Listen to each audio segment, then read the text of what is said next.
How dependent has the US been on NATO in the first 6 days?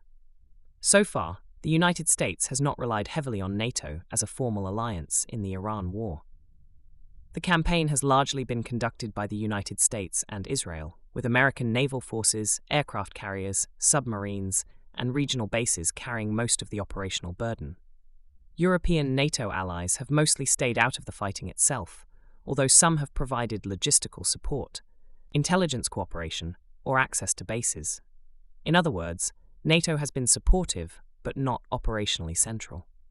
Where NATO has been involved. Even though NATO is not fighting the war, the alliance has appeared in several indirect ways.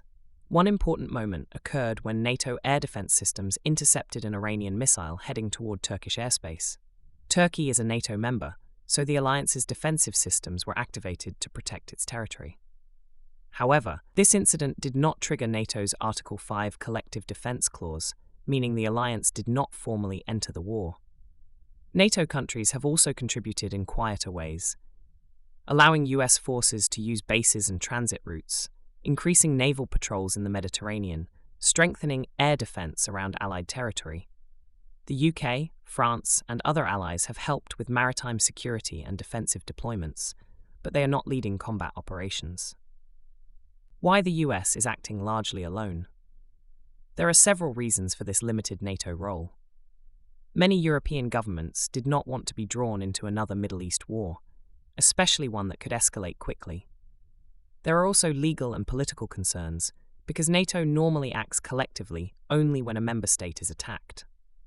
Since Iran has not directly attacked a NATO country, aside from near misses like the Turkish missile incident, the alliance has no automatic legal reason to enter the war.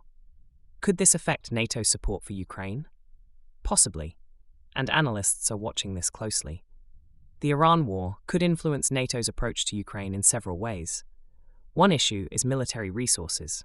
Advanced missile defense systems and ammunition are already being used in the Iran conflict, which could affect stockpiles that were previously earmarked for Ukraine. Another factor is political focus.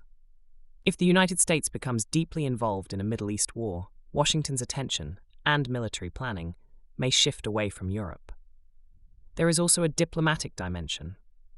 European governments may argue that if the United States expects NATO solidarity in the Middle East, then Washington should remain strongly committed to NATO's central mission, defending Europe and supporting Ukraine. The bigger strategic picture. So after 6 days of war, the situation looks like this. The United States is fighting primarily with its own forces and Israel. NATO is supporting from the edges, not leading the war. And the alliance is trying to avoid being pulled fully into the conflict. But if Iranian attacks hit NATO territory directly, or if the war spreads further, that calculation could change very quickly.